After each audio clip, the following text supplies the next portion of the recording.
Hola. Hi, Greg. How's life treating you? Can you hear me? I can hear you. Can you hear me? I can't hear you. Can't hear Let's see me. how this works here. I had problems with this last time. Let me see. Let me grab my earphones. I'll be right back. No worries.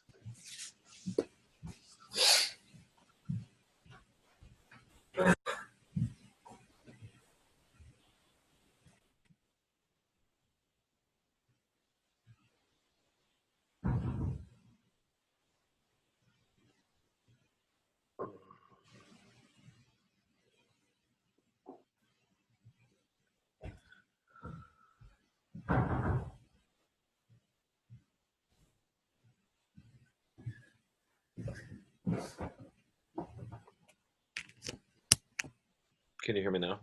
I can hear you now. Nice. Yay. I feel so modern and ancient with my earphones and my HIPAA here, my head covering. Oh, nice. I have a very odd shaped head. I don't quite know where to put that. Now, do those stay on by themselves? There's no straps or anything, or like Velcro? Well, I've got like nothing to strap it into. I've seen people with the bigger ones that like have a clip in their hair, but Yeah. this one, like, I'm kind of moving my head around. Nothing's happening. So, yeah. They have, when we go to the Western Wall, that doesn't look right. When we go to the Western Wall, they have disposable ones, and they give them out for free, and you can take them with you, which is cool. But I bought this one right outside the gate going up there. It was $5, and so it's kind of fun to have. The women don't have to wear them, because our guide the first time we were there said men need more reminders, that God is over them than women do. So that's kind of the idea, I guess. So that's the only place that we go where they ask you to do something like that, just out of respect. So when we go to the Western Wall, they'll have all the men put on the HIPAAs, and then the women go. They separate you, so you go into two separate, women on one side and men on the other. So anyway, cool. John, good to have you here. We can't hear you, John. Let me unmute you. Hey, buddy. Yeah, thanks. So glad you're coming with us. Oh, thank you. This is Greg. This is Ryan. Oh, Ryan, but over here, Greg. Is that right? Yep. Okay. Yes. Hi, Ryan. Yes. Hey, your hair looks different last time I saw you. I lost it. It's gone. I gave up. My wife used to always cut my hair, and after 10 or 12 years, I saw her just struggling more and more to make it work. So I freed her from that obligation and just started shaving it. And okay. It's nice. I haven't showered in months, so that's been really nice. Oh no. Yeah. And Marnie, are you here listening? Yeah, I'm here, Ryan. Hi, Marnie. Hi. I can see you all lovely, and Mr. Michael Albin's in there too. But yeah, I choose not to give you a video. Greg sees me every day, so I figure that's well enough. And if she is actually more beautiful than I am. Well, that's a no duh, buddy. Yeah, that's fine, Marnie. We will respect that. And I'm so glad you're coming with us. Yeah, I'm really excited. So it's coming fast approaching. So it'll be here before we know it. I know. I can't believe it's less than 2 months away. Yeah. And Greg and Marnie, you guys have a couple kids you're leaving behind. Are they fending for themselves, or how are you guys working that? Yeah, we just plan on throwing some things in the freezer and telling them to do that. Fair enough. Fair enough. Be like, you know what? House party. How old are your kids? 13 and 11. Oh, yeah. So they are. They're old enough to fend for themselves. Yeah. What could happen? What could happen? Here's a couple $100. Make sure it lasts you 2 weeks. Tell all your neighbors, all your friends, you're home alone. Yeah. With Amazon and like Uber, like Eats and everything else, like they could probably have stuff delivered to them. No problem. Are they? How are they feeling about you guys going? Are they feeling jealous, or are they, glad for 2 weeks with no mom and dad? My oldest actually really wants to go to Israel, and so she's a little jealous. Yeah. Yeah, my 8-year-old son is kind of mad I'm not taking him along. So I said maybe next time.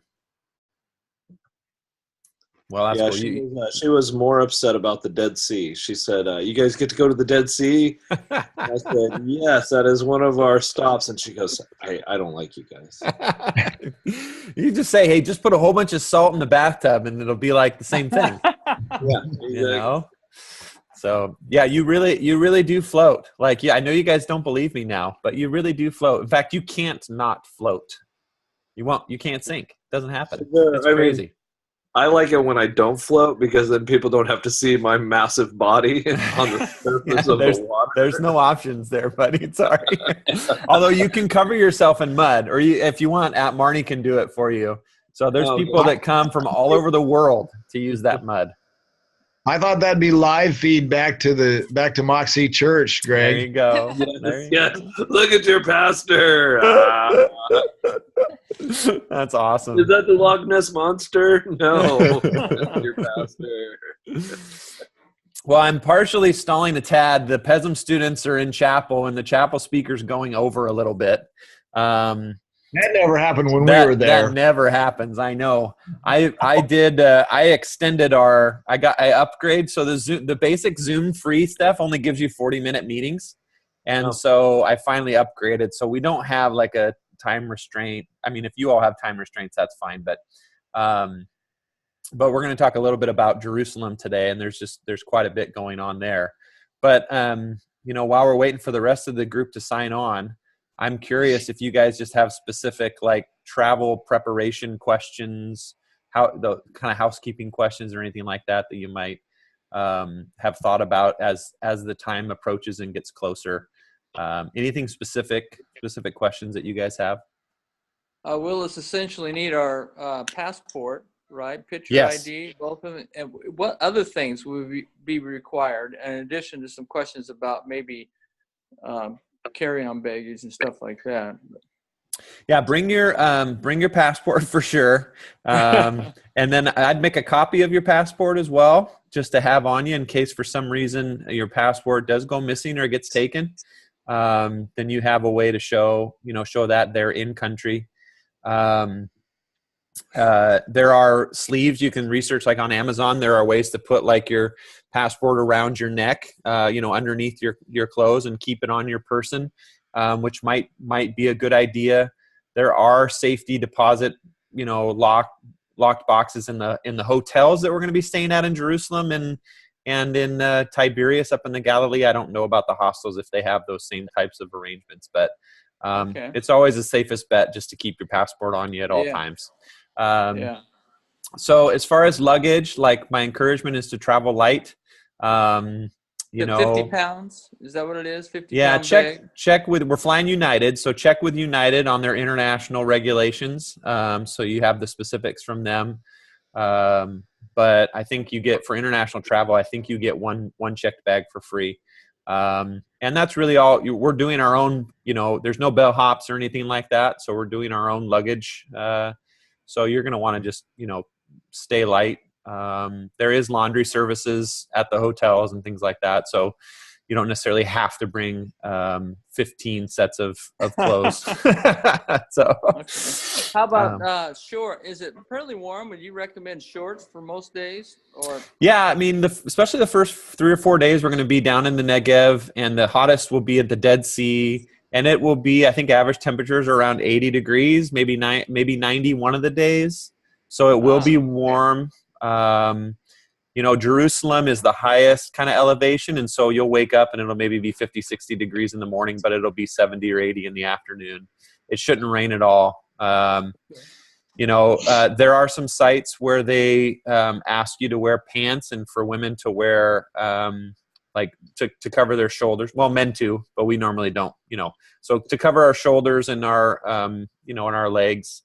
So I'm going to bring like those zip off, the pants that you can like zip off the bottom part of the leg and stuff. So those are kind of handy to have.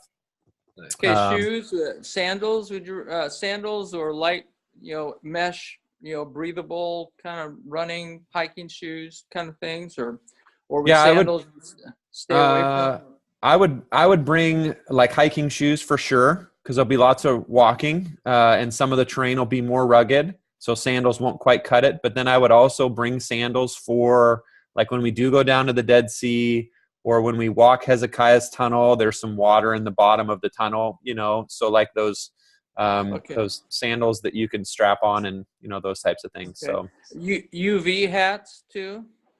yeah, definitely a hat. Be aware of the sun, because we'll be outside, quite a bit. And so And latitude is closer to the equator there, right? So yeah, we're a little bit. Yeah. It's not fun getting, burnt. Yeah. So, Okay. and you'll be so focused on everything we'll be so focused on everything that we're doing that we'll forget that we're outside until we get home to the hotel that night and your skin's on fire. So. Okay, Yeah. so access to internet's pretty plentiful. Is that right? Yeah, it is. Yeah. Again, I keep saying hostels, and I think we get like European hostel, and it's not that rugged, but it's definitely economic lodging, which is why we've been able to add a few extra days that most tour companies can't do. So I don't quite know what sort of access there, but I imagine they'll have it. The hotel in Jerusalem, the hotel in Tiberias will definitely have it. And usually there's a fee, you can pay for it for the day. So cell phone service, do we have to have get some kind of international? You can just check with your phone. Yeah. Check with your phone carrier. Sometimes they give you an add-on option. Okay. Hey, Ryan. Yeah, Greg. Hey, is there any way that we can request aisle seats on the airplane ahead of time? I think is there like a height requirement, like tall people get good seats? I wish. Bad seats? I know that Bill was sending some of that information over to our travel agents with some preferences. Okay. So I don't know if you got an email about that or not. I know Bill sends lots of emails, so it's easy to get lost. But yeah, hey Thomas. But yeah, you can send those preferences and they could try. But the international flights, the legroom is bigger than domestic flights. So like I sat in a middle seat from where did we fly from? It all gets confusing. So we flew from Newark to Tel Aviv, and I sat in a middle seat for 12 hours, and I didn't die. It wasn't my most favorite thing in the world, but and people get up and move around. It's different than the domestic flights here, where everybody scowls at you if you're standing and walking around. Like, it's just a little bit more fluid and everything's a little bit bigger. So, good. Yeah. So, Thomas, how you doing? Good. We got the whole family here. Oh, that's awesome. Hey guys, welcome. Hey. Good to see you. Hey, Dr. Bill. Ryan, on that international travel, every 2 hours to get up and walk. That's a good practice, every 2 hours to get up and walk. Yeah, that's great. That's great. Well, welcome, guys. So chapel's over and we're getting started. Yep, we're good. Chapel's just finished. Cool. Okay. So I want to teach you a Hebrew word here really fast in a minute. But before we do that, let's go around really quick. Introduce yourself, your name, and one thing you're looking forward to seeing in Jerusalem. And if you don't have anything, you can say pass. But there's lots of stuff we'll see. So if you have one thing specifically you're looking forward to seeing in Jerusalem, you just say your name and that one thing. All right, Greg, we'll start with you. My name's Greg, and I don't know if I have anything specific in Jerusalem. I'm just excited to be in Jerusalem. Cool. Thanks. All of Jerusalem as a whole. Yeah. Awesome. John? Yeah, hi, I'm John. Hey, Thomas, welcome. Hey, and I would say La Via Dolorosa, can that be still found? There is a path that's been followed by pilgrims. It's probably not the actual path that Jesus was on, but it's very meaningful. Yep. Yeah. Okay. There are a thank few you. parts of it that will be the spots where Jesus was. So, Okay. yeah, Thanks. cool. Yeah, John. How about you, Michael? Hi, yeah, Michael. I don't know. I want to just soak it all in, but I would say I'm probably most interested in the Western Wall. Yeah, cool. And I have my HIPAA on today. This is my head covering. And they ask all the males to wear this at the Western Wall. I bought this one for $5 right outside the wall because the vendors are plenty there. But they also have free disposable ones that you can wear when you're there, and you can keep it and take it with you. So kind of cool. Thomas, how about you? Well, Thomas and Jen. Hi, Jen. Hi, Caleb. Actually, I just saw Hezekiah's tunnel thing, and if we get to walk through that in the water, that's what I'm excited for now. I saw that, and I thought that was pretty cool. Yeah, it should. We will be walking through it, and it should have water in it. Jen, how about you? I don't know anything. Anything. Cool. You're just you're along for the ride. And Jake's here too. And yeah, that's awesome. We're so excited you guys are coming. Yeah, us too. Cool. And Caleb, what about you? What are you looking forward to in Jerusalem? I don't really know. I don't really have like. I've never even considered the possibility of going to Israel before. It's mostly just obviously the best opportunity. I'm not much of a travel, so Nice. I don't really know. I'm gonna go, and I'm sure it's gonna be great. I don't know what's gonna be so great about it, but I know it's gonna be great. I love it. See, you're the type of travel partner that I need because I'm like the over research, over plan type of guy, and I need the people along that are just there to soak it all in. So I'm glad you're coming, Caleb. And oh yeah, I need to watch the last Zoom meeting. Yeah. Robin and Margie, hi. Hi. You want the new fresh eyes. See it. Yes. Yeah. So share with us, Robin and Margie, what you're looking forward to in Jerusalem. I don't know. I haven't done any research. Okay. I'm just looking forward to all of it. All of it. All right. And Marnie, what about you? Anything specific? I'm gonna have to agree with Michael on the Western Wall. I think that'll look forward to that. But overall, I'm kind of with Caleb too. I'm just ready to experience, what God has. So I'm excited for all of it. That's cool. That's cool. Well, I appreciate your guys' mentality. I think that, we all have specific things we're hoping for and excited to see, but it's a lot to soak in, and it's just cool to go with open eyes and open hearts and to receive whatever God has for you. The Hebrew word I want to teach you today is thank you or thanks.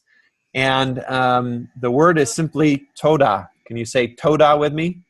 Toda. Toda. T-O-D-A. Toda. Toda. So that's nice and easy to remember because it sounds a little bit like thank you. It starts with T as well. So it's just toda. So when, someone gives you a smile or gives you a good deal, so you could say toda, No,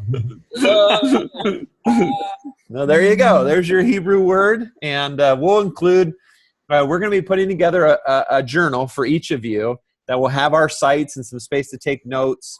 That'll have some of the verses and the hymns that we're going to sing while we're there. And then we'll also have some of these Hebrew words with you. So that your study guide will kind of be something you can bring along with you everywhere we go as a reference. Hey, Rob. Yeah. Is that accessible before we go or no? It depends on when I put it together. It's in the works. Like I've started, but it's not done yet. So I would say it. I'm thinking of the hymns, because I'm wondering if we can find a YouTube link to hear them before we. Yeah, well, I think so. One of the things that I'd like to do before we go is you're going to be seeing this week a questionnaire. And what I'd like to do is just get some basic responses from you guys about a couple different things.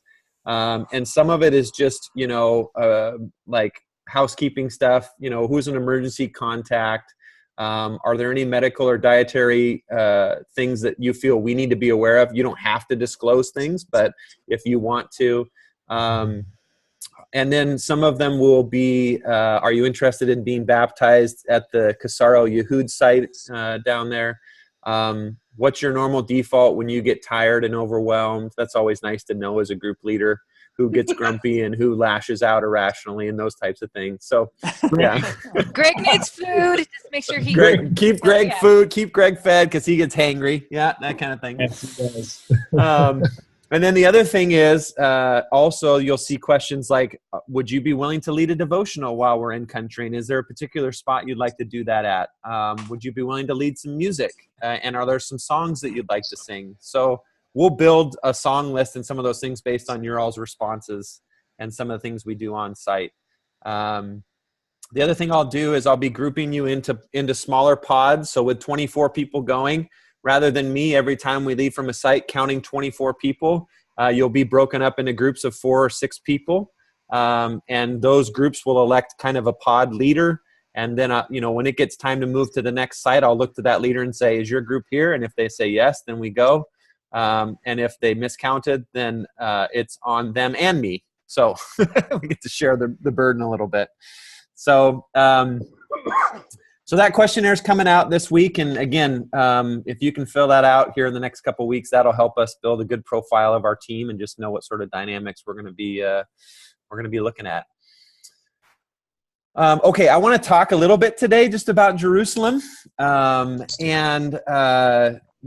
a really, really fascinating place. And I think it helps us kind of get a picture of what parts of our trip will be like. Jerusalem is a very, very ancient city. It's one of the most ancient in the world, and it's also one of the most modern in the world. And so there are places that will be where you don't have to work very hard to imagine the biblical story that we're learning about. When we're down in the Negev and we're looking at the Israelites traveling in the desert, when we're up walking along the shores of the Sea of Galilee, it's super easy to visualize those things actually happening there. Jerusalem's not that way. It's this mix of ancient and modern together, and right next to one of the most holiest sites of our faith, you'll have vendors selling chiclets. I don't know what it'll be, but it's just a really interesting mix of things. And because it's a modern city and because it's a busy city, it can be a little overwhelming at times, and that's a good thing to know. I have a Psalm 122, that talks about this city of peace, the city of Jerusalem, and I'd like to read it to us. It says this, I rejoice with those who said to me, let us go to the house of the Lord. Our feet are standing in your gates, Jerusalem. Jerusalem is built like a city that is closely compacted together. That is where the tribes go up, the tribes of the Lord, to praise the name of the Lord according to the statute given to Israel. There stands the thrones for judgment, the thrones of the house of David. Pray for the peace of Jerusalem. May those who love you be secure. May there be peace within your walls and security within your citadels. For the sake of my family and friends, I will say, peace be within you. For the sake of the house of the Lord our God, I will seek your prosperity. So that same city that's prayed about in the Psalms is still there today and has been through all kinds of transformations. One of the coolest things about Jerusalem is the walls. And so there's walls that have been built upon for centuries around the old city of Jerusalem. And that pretty much is the outline that we've had, at least on the eastern western side, since the 2nd century before Christ. The northern part and the southern part have expanded and contracted. But a lot of what we have, even in the old city now today, was there when Jesus was there. So by old city, there's a place. If you see a picture of Jerusalem, you see the Dome of the Rock, and there's walls around it, and that's where a lot of we'll be spending our time. Jerusalem is a large city, and so there's lots of other districts and areas, but we'll be staying in a hotel that's just about a mile from the old city, and that's where a lot of our time will be. The other thing that's cool about parts of that wall is you can actually walk along the top of it on the ramparts, and we'll actually get a chance one morning to walk along on top of the walls and see into the old city and see out into the new city. So the different places we'll see, again, will feel very ancient and very modern all at the same time. You'll wonder sometimes if you're on a pilgrimage or if you're at Disneyland, because there'll be lines. And there'll be people, sweaty people next to you, and there could be pickpockets next to you. So it's just a really interesting, it's an interesting experience, and it's hard to really describe until you're there, but you will feel the whole range of emotions when you're in Jerusalem. You'll feel absolutely elated, and at some points you will feel absolutely irritated. And I can't predict where those places will be for each of you, but I can almost guarantee you'll feel those things on both ends of the spectrum. So in Jerusalem is a good place to talk about these different levels of sites that we'll see. There are level 1 sites, which we know beyond a shadow of a doubt, this is the place where this happened or where Jesus was. So examples of level 1 sites in Jerusalem would be the southern steps of the temple. They have uncovered the southern steps to the 1st century level. And we know from the Gospels that Jesus did a lot of his teaching from the southern steps. And so you will have an opportunity to be on those steps and to actually stand probably where Jesus actually stood. The Garden of Gethsemane is another level 1 spot where we'll get to be. And while the olive trees that are there are probably not the same ones that were there when Jesus was there, they look and feel like it did when he was there. The Mount of Olives and the walk down to the Garden of Gethsemane is another place where the road, it's the same road. Not the exact same cobblestone, but the same direction that Jesus would have walked when he came down on the triumphal entry. And then the Temple Mount area, the pools of Bethesda, we'll get to see. Those are areas where we know Jesus was. And so that's pretty cool. There's also level 2 spots, and level 2 spots are where we're pretty sure Jesus was, but we can't necessarily confirm. So the Church of the Holy Sepulchre is a really good example of this. The initial church was built in the 4th century when the Emperor Constantine became Christian, and he sent his mom to Israel, and she asked pilgrims and people that lived there, where did these things happen? And so wherever they showed her, she built churches. And so the Church of the Holy Sepulchre is one such place.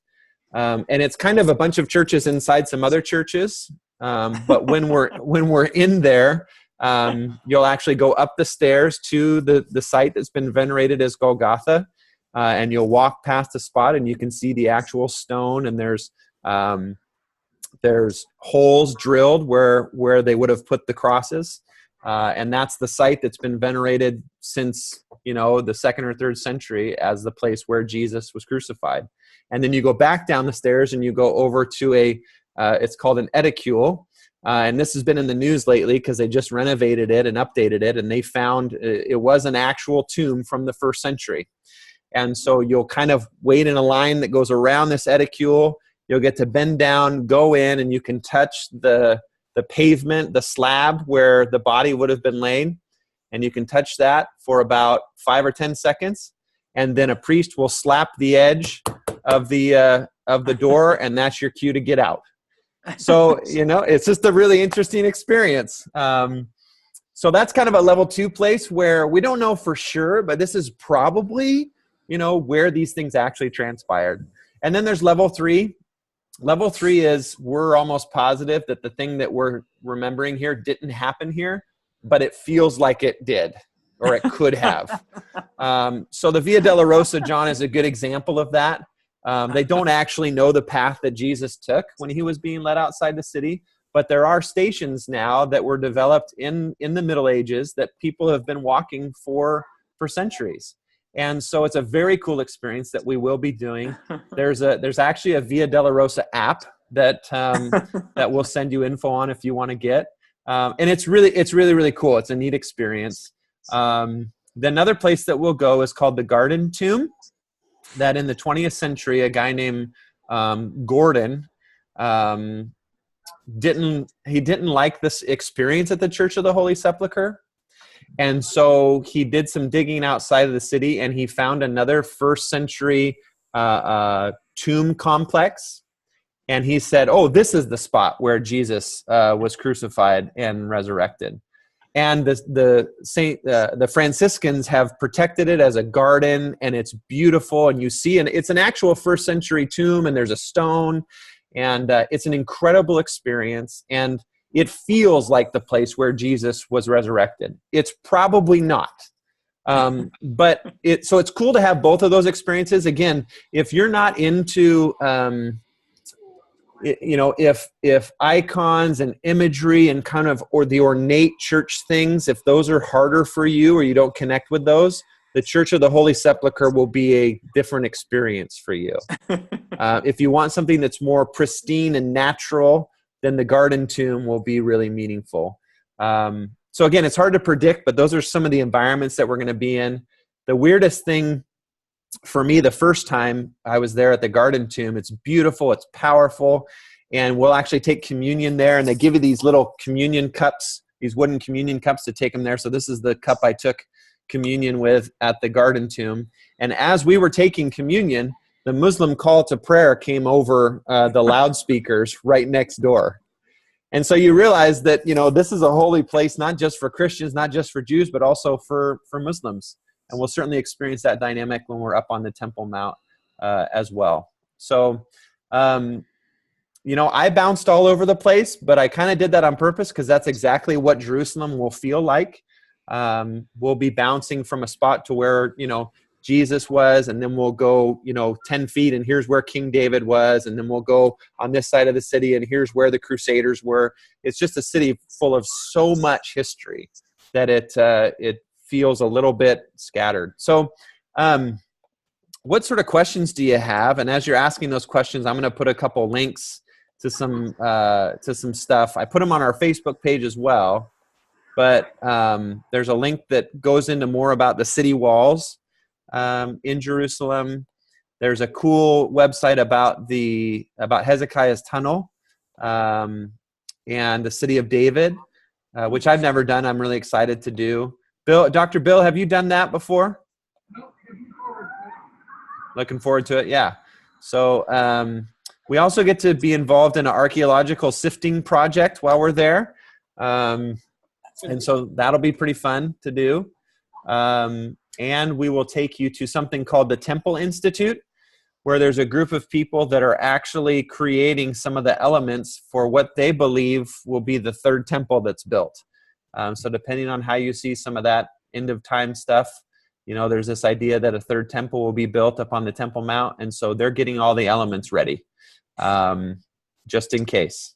And what's cool is you'll see the actual size of what some of these things that would have been in the temple, looked like. And so it's a really neat experience, even if you're, a different type of millennialist. I'm a pan-millennialist, and it's all going to pan out in the end. So however that works, great.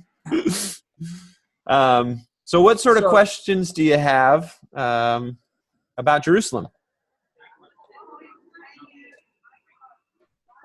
Anybody? So what were the steps that Constantine's mother took to Rome? The steps that Jesus was supposedly on up before Pilate or wherever. What were those called? Or is that even?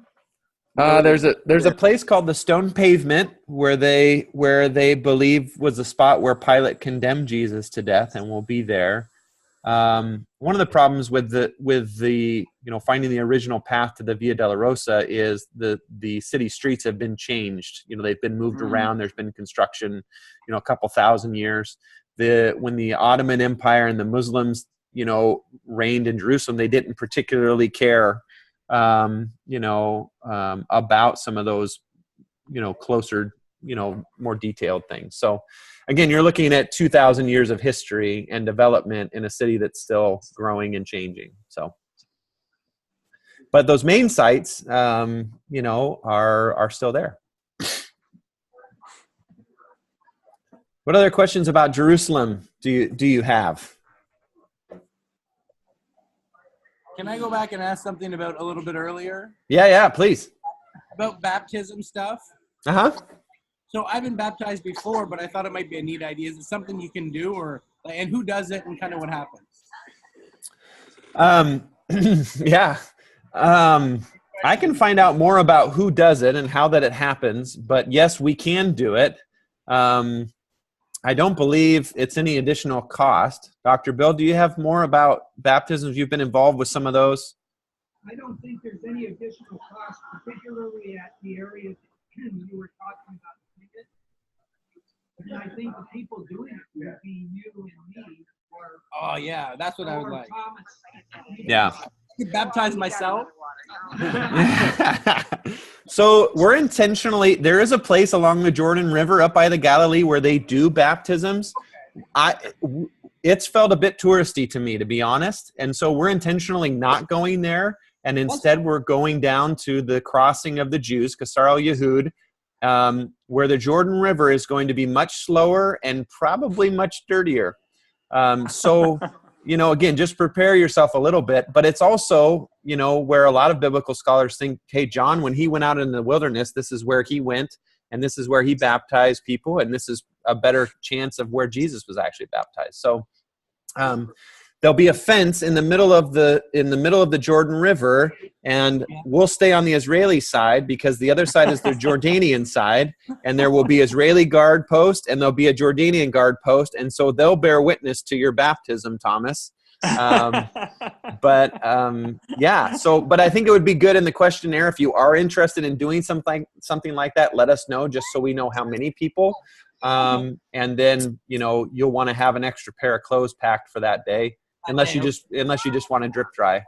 So well, if it's muddy, that's what I was asking. Okay, thank you. Yeah. And then just keep your mouth closed.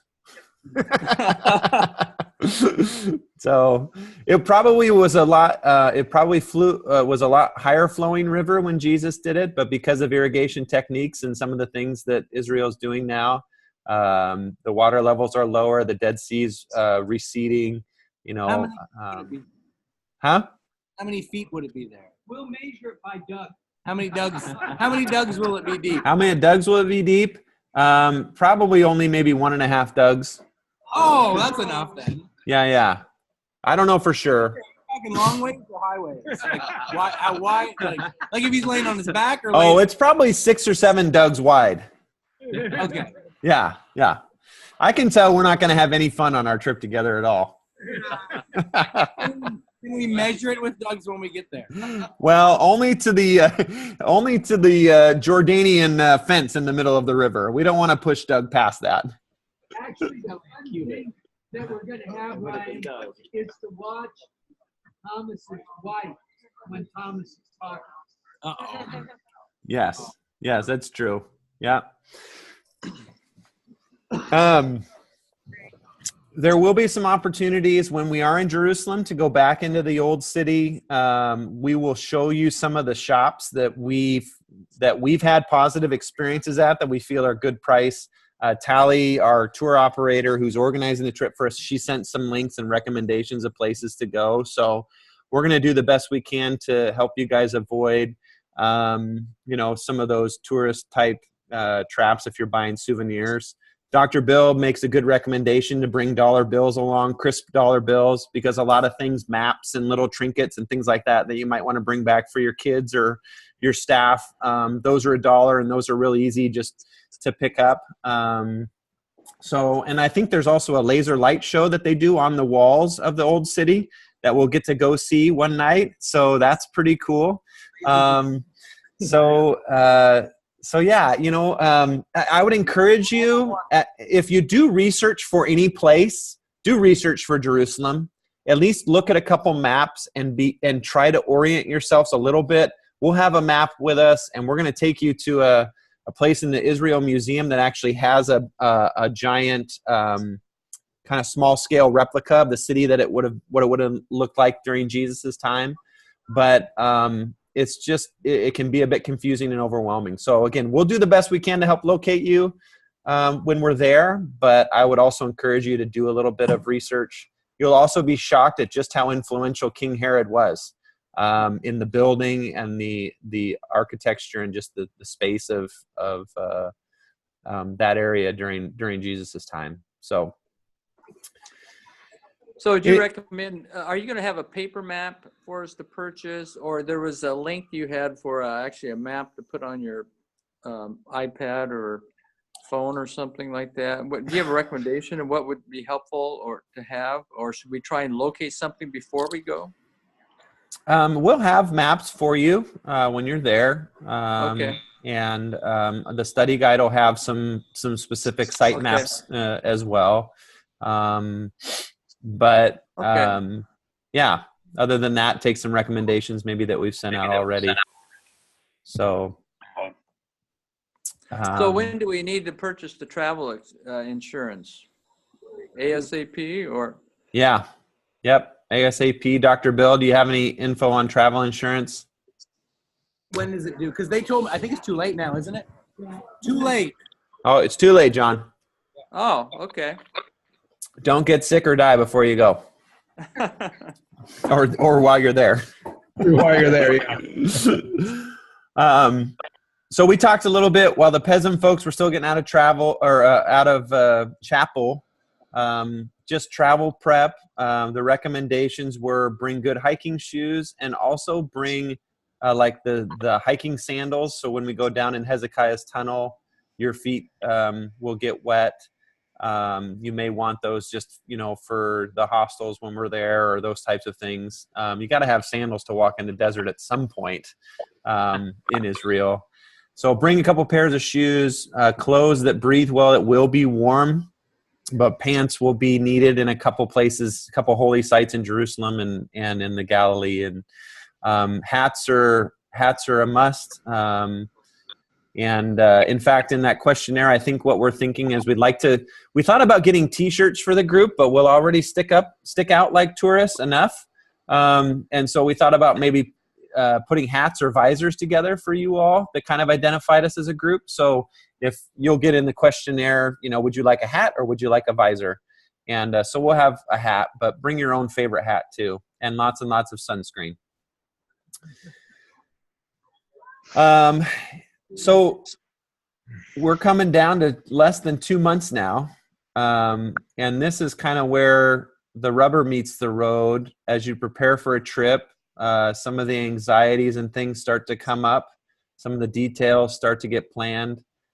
Some of the physical limitations or issues tend to come up. And so, we've got a couple people on our team that are facing some physical issues right now, and I'm not going to go into them, but I thought we could just maybe take a few minutes before we finish our time together today and pray for health issues that are coming up for folks.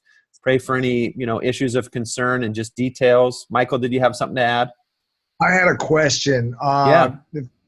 Part of it you cut out for a while on this video a couple times, so I apologize if I'm asking something that you did cover. In the clothing portion, you talked about wearing pants and whatnot.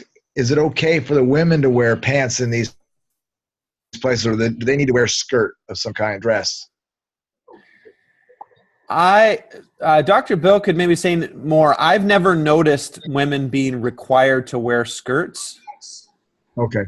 So I think pants are okay. Is that right, Dr. Bill? Yes. The issue is that they have to have head coverings. They can't have bare shoulders. So they need to have their heads covered and their shoulders covered. Right. Head and shoulders. Okay. So a scarf or something is really nice because it's just really easy to put on and then take off and whatever. The women can figure that out. I'm not going to make recommendations on that.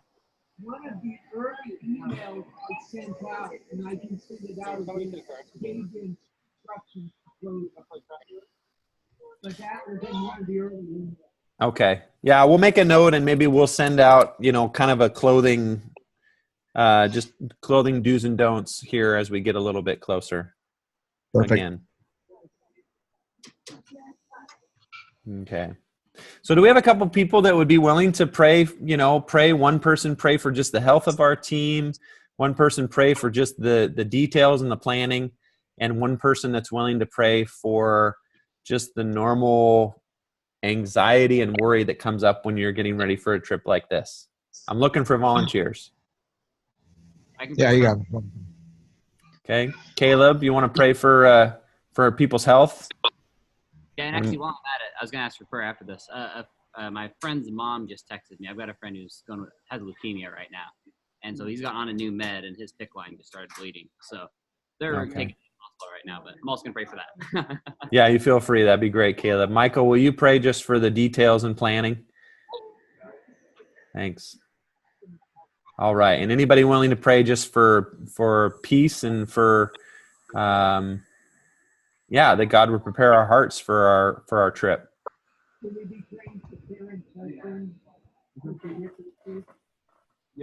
Whose husband? Karen. Karen, would you like to share on behalf of your husband? He is looking to have a hip replacement.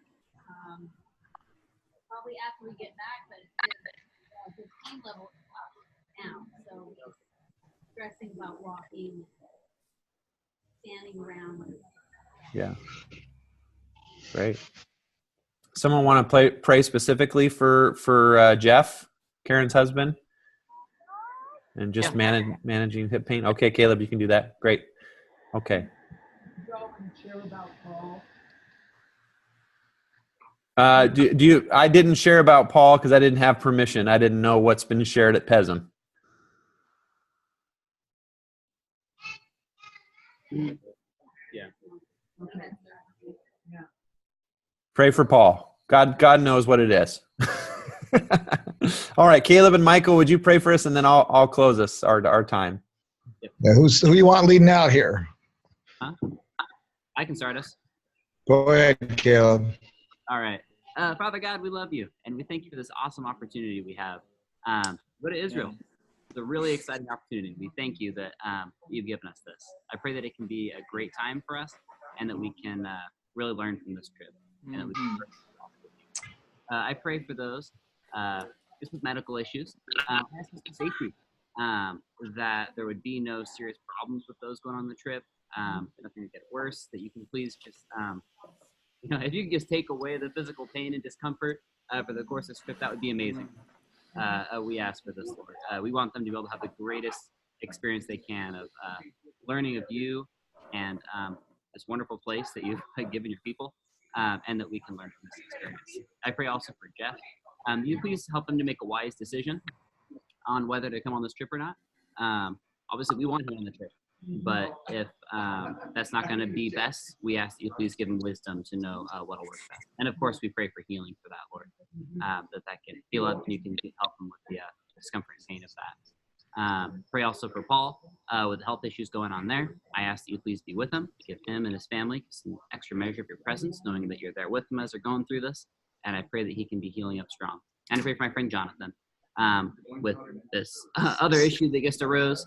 That the doctors can figure out what's going on, they can give him the best care possible, and that ultimately you can cure him of leukemia, preferably soon, Lord. But we trust him in your hands. Father God, we praise you and we thank you for a great opportunity you've afforded all of us to travel to the land where you settled your people, you raised up your son, and so many things that are integral to the story of your interaction with the human race that you created. Father, we pray now that the details of this trip, all the planning, the plotting, Lord, that all the minds that are involved in this, that each one of us on the trip, that Ryan and Tally and Dr. Bill and all those involved, Lord, that their minds are sharp, that their attention to detail is impeccable, Lord, because it's so easy for a trip like this, for some smallest thing to turn into disaster. So, Father, we pray that we all seek your wisdom, as you say in James, that if any seeks wisdom, to ask. We just ask for wisdom in our planning, in each of us individually, as to what is good and right for us to do and to bring and to be prepared for. Father, prepare our hearts, that we come with an attitude in our planning that is one of celebration and joy and peace among us. It's so easy to get bogged down and want our space and our way while we're on these kind of things. So, Father, I just pray that we're coming to glorify you and to be edified by you and by those that you've taught these things, that they might pass them on to us. We praise your name. Amen. Amen. Well said. All right. Thank you all. Dr. Bill, anything to add?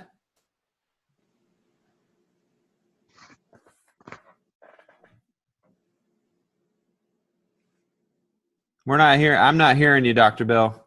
I'm not either.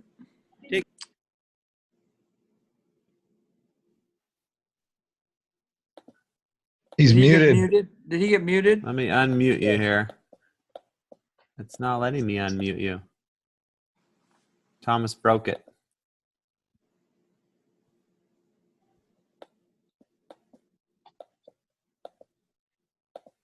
How about now? There we go. There. So the embassy, the U.S. embassy, they're talking about it moving in May to Jerusalem. That's going to be increased security. And then this morning, Netanyahu just invited President Trump to be there for the so Awesome. security so just for us to be praying for that whole process, because needless to say, that's a big deal. Yeah, that's good. We Yeah. might actually see the president of the United States in Israel. Yeah. I've had some friends that have been there when there were tense times, and they were, up in the Galilee, and they had absolutely no idea what was going on in Jerusalem. So, yeah, I'm sure we'll notice it, but it doesn't mean that we'll notice it our whole trip. But that is good. That's something good to be praying for. So, yeah, the important thing to remember with security, if you've never traveled internationally before, is that this whole thing about Americans and the value of individual rights is not a global concept. They really don't care about how you feel when it comes to security. So you just go along with it, and we got nothing to hide. And so you just work through that for the sake of, sake of the group and for the sake of the process. So, but that's a good reminder, Dr. Bill. Thank you. All right, friends. So we will meet 2 more times on Zoom. We will meet April 2nd at noon, and we will meet April 16th at noon as well. We want to get two more meetings in before many of us will meet at the Portland airport, and some of us will be all together once we actually get into Tel Aviv. So start the countdown, and please do, when those questionnaires come out, send that information to me, and we'll get to work on that. Can I ask one quick question? Yes. Is there anyone that would be willing to let us park our car at their place, or where would we park it for the time while we're here? Because we're going to be coming from Yakima down to Portland. Yeah. Thomas? Yeah. I know that if you want, you guys can pile in a car with us. Just come over, and you can leave it at the church here at Burien if you want. That might be a possibility too. Okay. No, but we drive to Seattle and go down then, because it's not that much. It's only like an extra 30 minutes that way. Yeah. Okay, that's an option. Okay. Yeah, that's great. Those are the type of things we'll start, I think, coordinating as we get down to the launch date here. Awesome. Okay. Thank you, friends. Good to see your faces. We'll see you again. Shalom. Shalom. Thank you.